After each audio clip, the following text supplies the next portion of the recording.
So imagine this scenario for a second. It's a Tuesday night. It's raining. It's just gross outside.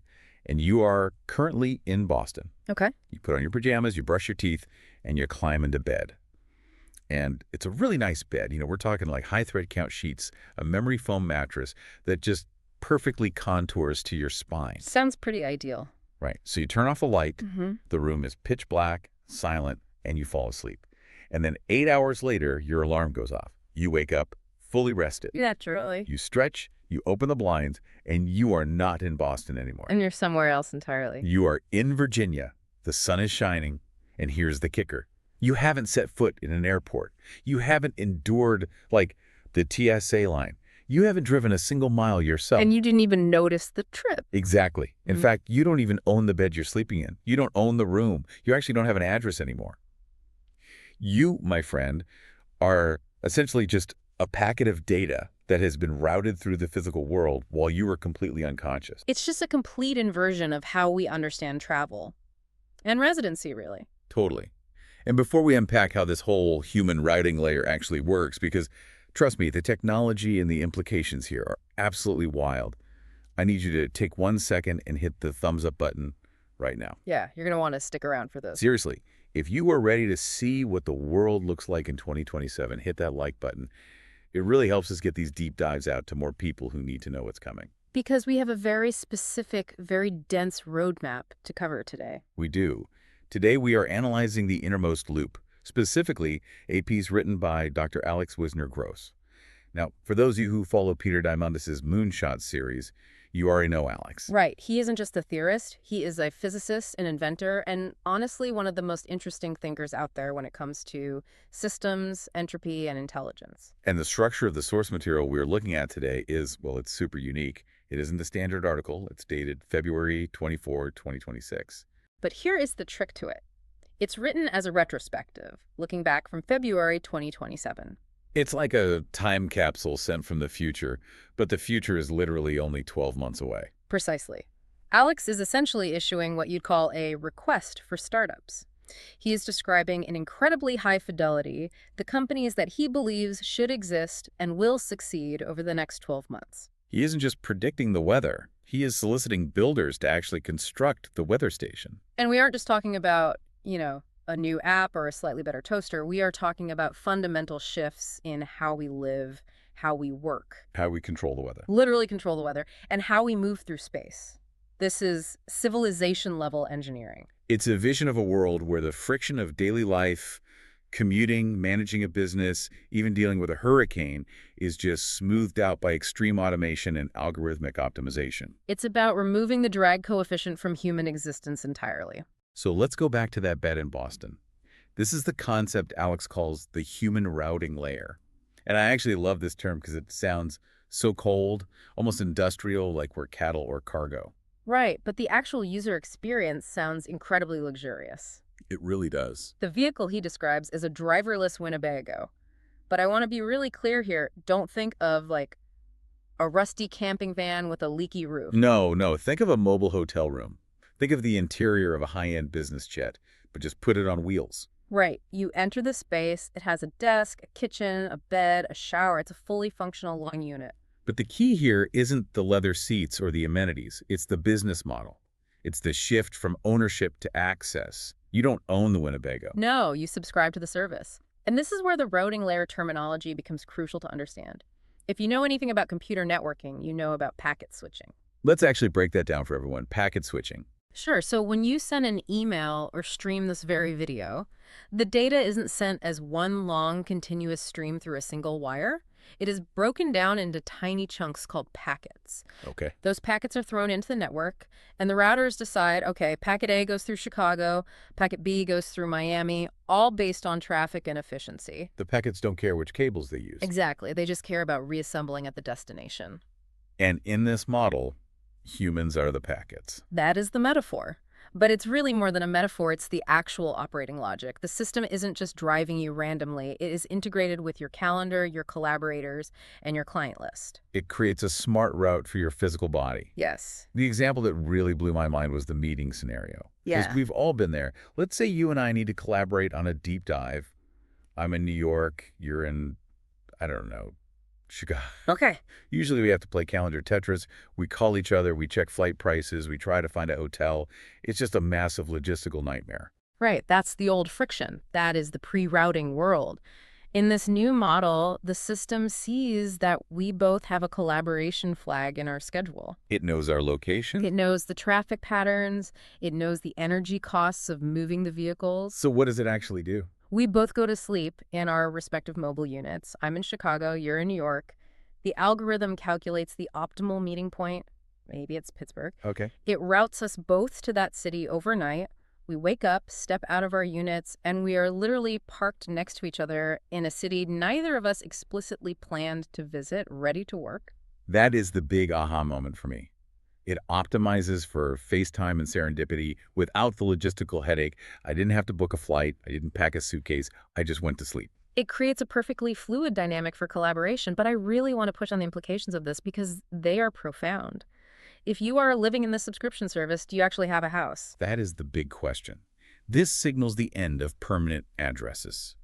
Alex explicitly mentions that in this vision, people have a subscription and a preferences file, not a street address. A preferences file.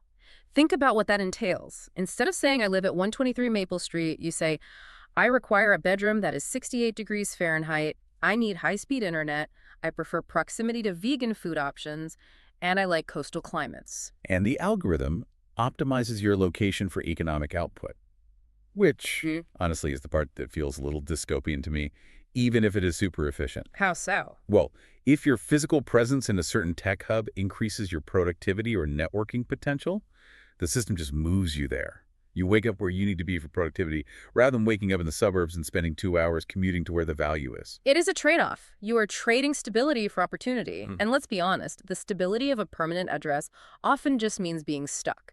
You're stuck with your neighbors, you're stuck with the local job market, you're stuck with the weather. So if I hate my neighbor in the routing layer, I just route away. Exactly. The next night, you are routed to an entirely different cluster. It raises fascinating questions about community. If you are a node in a routing layer, your community is whoever the algorithm clusters you with that day. It suggests a very fluid, almost liquid form of society. It does. It's nomadic, but like high-tech nomadic. It's not van life where you're looking for a Walmart parking lot to sleep in, hoping the cops don't knock on the window. Yeah. It's an orchestrated ballet of mobile real estate. And remember, this is a request for startups. Alex is saying the technology for the vehicle basically exists right now. The autonomous driving tech is getting there. Waymo, Tesla, etc. The missing piece, the billion-dollar opportunity, is the software layer, the routing engine that connects the physical movement to the calendar and the economic intent. So if you're a coder listening to this deep dive and you want to build the TCP/IP protocol for human bodies, there is your prompt. You need to build the interface that lets me input my life and outputs my location. Imagine the interface for that. You open the app, and instead of a map, it's just a slider. Optimized for productivity on one end versus optimized for relaxation on the other. You slide it to productivity, and you wake up in Silicon Valley. You slide it to relaxation, and you wake up in a national park. I would subscribe to that. I really would. But let's shift gears a bit. We've moved our bodies. Now let's talk about moving money. The second big segment in the source is autonomous business swarms. This is one of the most economically disruptive concepts in the entire text. We have spent the last few years talking about AI copilots or assistants. Right. The narrative has been AI will help you write emails faster. AI will help you code faster. It's a helper. It's a really smart intern. Exactly. But Alex argues that by 2027, we shift from AI as an assistant to AI as the actual entrepreneur. We are talking about the full stack operator. Let's define full stack in this context for everyone, because usually that means a developer who can do front-end and back-end code. Here, it means the AI handles every single operational aspect of a business. Coding the website, doing the bookkeeping, handling customer service inquiries, managing fulfillment and logistics, negotiating with suppliers. It stitches all these functions into a single closed autonomous loop. Yes. So where is the human in all this? If the AI is doing literally everything, why do we need people at all? The human provides two very specific things: strategic direction and capital. You are basically the board of directors. Okay. You say, I want to start a business that sells vintage-style travel posters for fictional cities, and you provide the credit card for the server costs. The AI executes everything else. This brings us to what he calls the multiplier effect. Because if I don't have to spend my day answering support tickets or debugging the website, I don't just run one business. Exactly. In the old model, one person ran one small business. Maybe they had a few employees. It consumed their entire life. In this new model, because the AI is completely autonomous, one person can oversee 1,000 agents. 1,000 agents. This is the swarm. That is the term. And Alex gives some incredibly specific examples of what these agents might actually be doing. Let's walk through them because they make it really concrete. Yeah, let's do it. One example might be running a niche Etsy store for custom pet portraits. Okay, let's play this out. I tell the AI, go conquer the pet portrait market. What does the AI actually do step by step? It creates the Etsy account. It uses an image generation model like Midjourney or Dell AI to generate high-quality samples. It writes SEO-optimized product descriptions. Right. Then when a customer uploads a photo of their dog, the AI processes it, applies the artistic filter, generates the final high-res file, sends it to a print-on-demand service, and automatically emails the tracking number to the customer. And what if the customer complains? Like, hey, you made my poodle look like a schnauzer. The AI agent hammed it into the ticket. It apologizes, regenerates the image based on the specific feedback, and sends a discount code for the next order. You, the human, never even see the email. That is wild. Just completely hands-off. Another example he mentions is arbitraging wholesale cleaning supplies for small offices, which is so boring and yet so brilliant. It is pure economic efficiency. The AI scrapes global marketplaces continuously. It sees that paper towels are cheap in Vietnam and currently expensive in San Francisco. Okay. It identifies small offices in San Francisco, cold emails them, or cold emails their AI agent, secures the order, buys the stock, and arranges the global shipping. It just captures the spread. And the third example was an agent writing and selling regional travel guides that update weekly, which honestly is vastly better than most travel guides that are outdated the second they are printed. The key insight here across all these examples is the collapse of unit economics. Yeah. In a traditional business, you have overhead, you have salaries, you have to sleep. Right. An AI agent costs fractions of a cent in compute to run. It never sleeps, it never quits, it certainly doesn't need health insurance. So the marginal cost of a competent operator or someone to actually run the shop hits zero. Or near zero. And this allows for what Alex calls the franchise model evolution. It is like owning 1,000 McDonald's franchises, but you don't need to hire managers for any of them. The franchisees are just software instances running in the cloud. The result is these swarms that gross more than a mid-sized company. But the headcount is literally one person. One guy in his pajamas, maybe in that driverless Winnebago, just watching a dashboard as his 1,000 agents make microtransactions all over the world. It fundamentally changes the definition of a firm. A company used to be a collection of people aligned toward a goal. Now a company might just be a collection of algorithms aligned by one single person's intent. So wait, let's play devil's advocate here for a second. Yeah. If everyone can do this, if I can launch 1,000 agents and you can launch 1,000 agents, doesn't the market just become absolute noise? Just millions of bots endlessly spamming each other? That is definitely the danger. The signal-to-noise ratio could just plummet. But Alex's view is that the market becomes incredibly efficient as a result. The bots will compete the margins down to almost nothing. So who wins? The winner will be the person who provides the best strategic direction. The person who spots the weird little niche that the others completely missed. So creativity becomes the ultimate premium asset. The execution is just commoditized. Precisely. Execution is cheap. Ideas are expensive. Okay, so we've got humans routing like data packets and AI agents swarming the economy. But an economy needs a stable environment to operate in. If you have a swarm of logistics bots moving goods, a hurricane destroys your margins. Right. So the next logical step isn't just controlling the market, it's controlling the physical environment itself. Yeah. Let's talk about segment 3, weather control. This is where the scope of the vision really expands. For all of human history, our relationship with the weather has been entirely passive. We act like victims, we predict it, and then we endure it. We carry an umbrella or we board up the windows and hope the roof stays on. But Alex says that paradigm is over. The shift is from predicting hurricanes to actively steering them. And I know that sounds like science fiction, it sounds like a literal Bond villain plot, but he breaks down the tech, and surprisingly grounded in real physics. It relies on a specific type of AI model. He mentions GraphCast and its direct descendants. These are foundation models for weather. Now, in the past, weather models used massive partial differential equations, the Navier-Stokes equation. Right, which were incredibly complex. They were computationally expensive and agonizingly slow. But GraphCast is different. Yes. In 2024 and 2025, we saw these models get incredibly good by learning from data, not just solving raw equations. They looked at 40 years of weather patterns and just intuitively learned how the atmosphere moves. Right. But predicting isn't controlling. How do we make the leap to steering? Here is the genius move: inversion. These models are based on differentiable physics. In plain English, that means the math allows you to run the gradient backward. Okay, let's unpack running the gradient backward. Use an analogy for us. Imagine a maze. Normally, you start at the entrance and try to find the exit. That's prediction. Where will I end up? Running it backward is starting at the exit and tracing the exact path back to the start. I see. You say, I want to be here. What precise turns did I have to take to get here? So in weather terms, you tell the model, I want this hurricane to be exactly 200 miles east of Miami. Exactly. You explicitly define the outcome.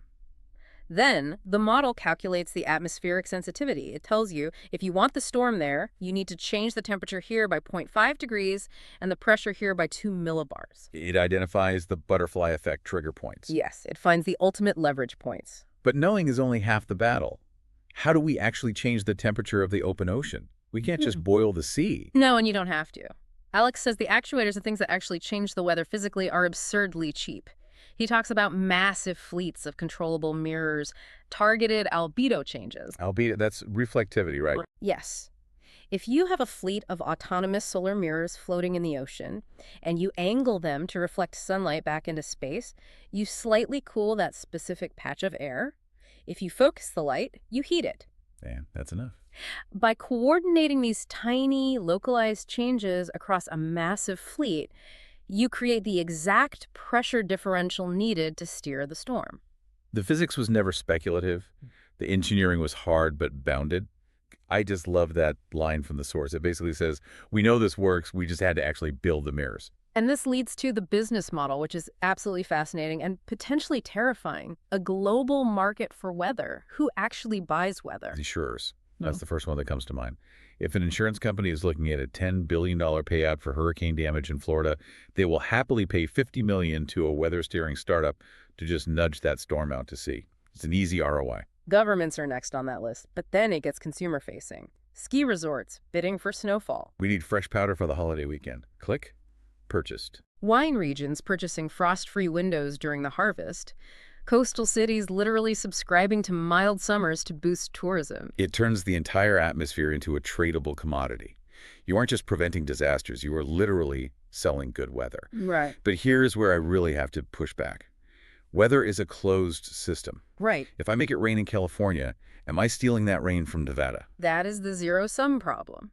If a ski resort buys snow, that moisture has to come from somewhere. Maybe the neighboring town desperately wanted a sunny day. This implies a massive, unprecedented legal and regulatory framework. We might see weather wars fought in the courtroom, or even literally. The geopolitics of this are just insane. If China steers a monsoon away from their crops, does it cause a severe drought in India? It is entirely possible. But in this snapshot of 2027, Alex is focusing on the engineering triumph. The sheer ability to terraform our own planet in real time. It is the ultimate expression of control. We are no longer subject to the chaotic whims of nature. We are the active administrators of it. It's the end of acts of God and the beginning of acts of system admin. That is a very poignant way to put it. From the macro scale of hurricanes, let's zoom back into the micro scale of our daily lives. Segment 4 covers quality of life upgrades. And Alex focuses on 3 things that seem disparate, but are actually connected by this overarching theme of optimization: safety, health, and food. Let's start with safety. The header in the text is public safety drones for the West. This one is interesting because he freely admits the technology isn't actually new. He points out that China had this years ago. He uses the Shenzhen example. Right. In Shenzhen, the system is fully integrated.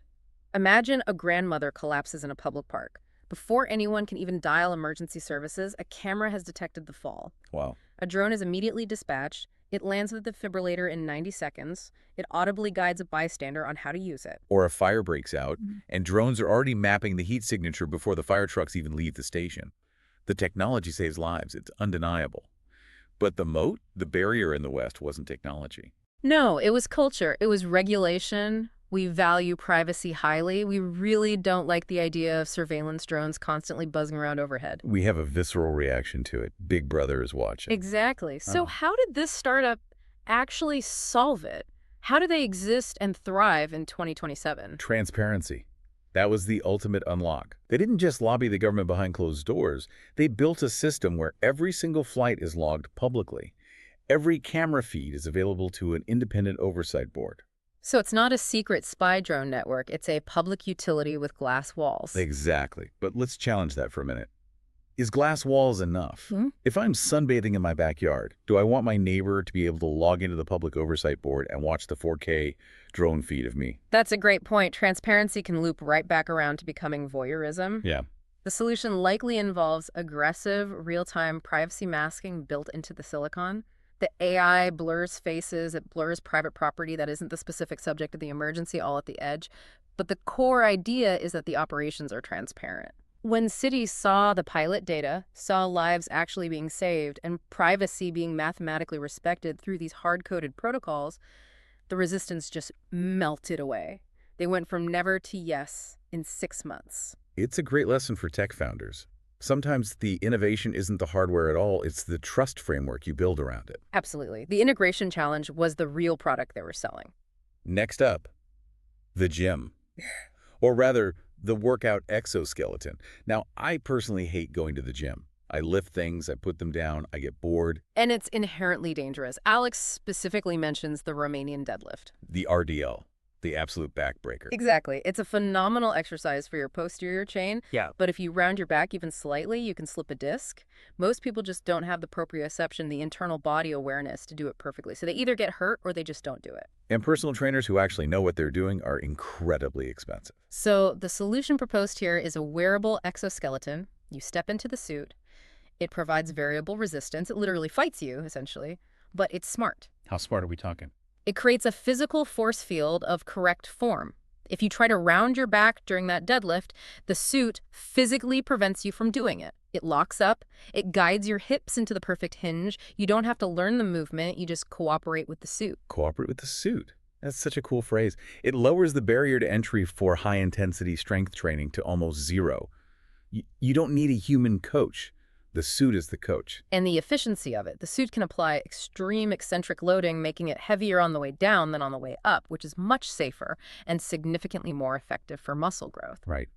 The text says 30 minutes in the suit equals an expert-programmed hour-long session. It sounds like the ultimate biohack. It addresses the massive knowledge gap in fitness. Yeah. It democratizes elite physical training. Wow. I can honestly see these being in every office building. Or maybe, in the back of your driverless Winnebago. Why not? Optimize your travel time with a perfect workout. Finally, we have to talk about dinner. The food printer you'd actually use. Now, be honest. When I say 3D printed food, what do you immediately picture? I picture a gray, slightly moist, nutrient-dense paste, or maybe chocolate that's been extruded into a weird geometric shape. It's a novelty. It's certainly not dinner. Exactly. Nobody wants to eat printed paste. But Alex says the breakthrough here wasn't the extrusion hardware.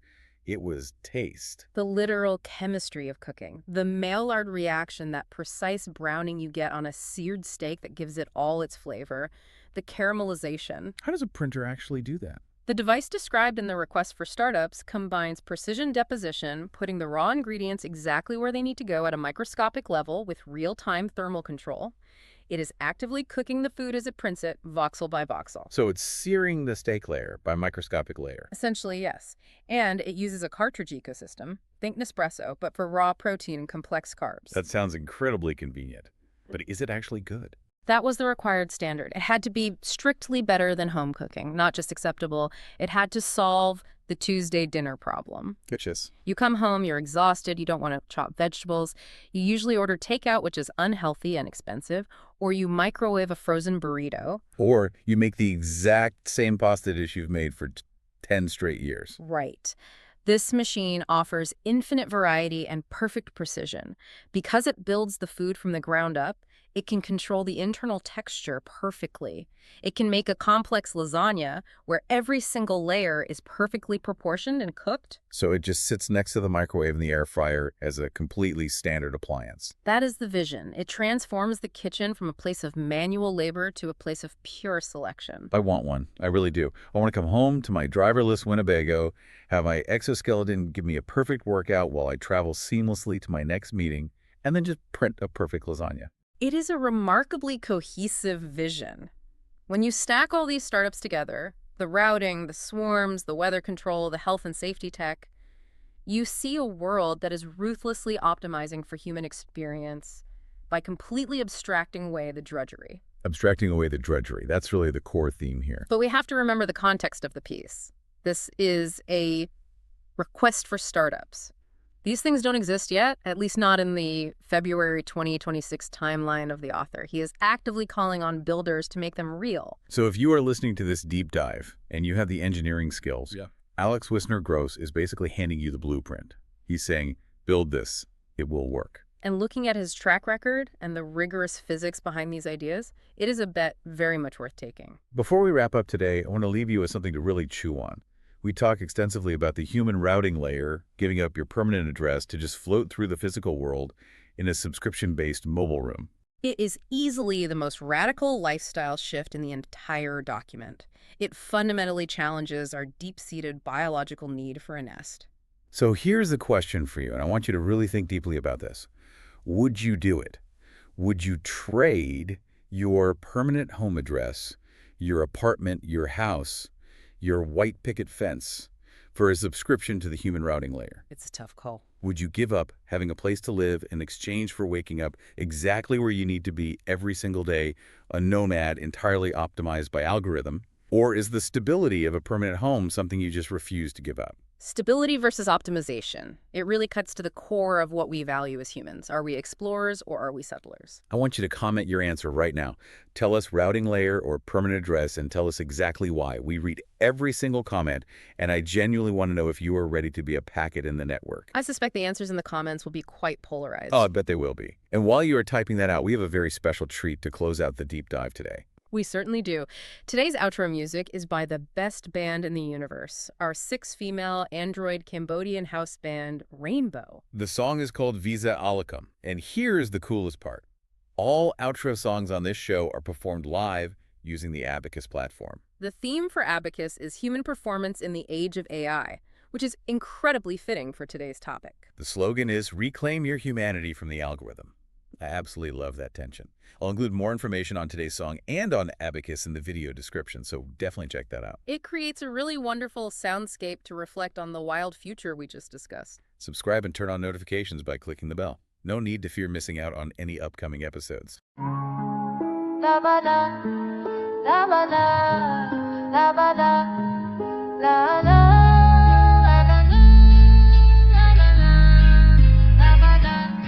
Now there's a coach no sounding nice. Si talkie get I can make you out that tone in the way. No said don't catch you on your sweet body. I'm on my day. I guess if you know, I say those that plata on and up. Don't you put no manco as to you wake and I make your car. Take it on the fuel, leave it lions. Alone more than if it's Mano yo nas you sine Basta tapon de limbo nasileni. When there's a mountain that wanting bells, get that them I tell me we make it out I don't and pray. For she gon' perch careless to me backing what I learn to play. I ain't trying to skin down, I should have a fuck a go. Who made mine? Don't get the bone over one, I'm still be down, tryna retreat. Should never still, yeah, be liars. I love one and every girlfriend night. I'm you that knows spring swinging. Sick of one, I'm in no mixing any. Confused, yeah, be liars. I love one and every girlfriend night. I'm you that knows spring swinging. Sick of one, I'm in no mixing any.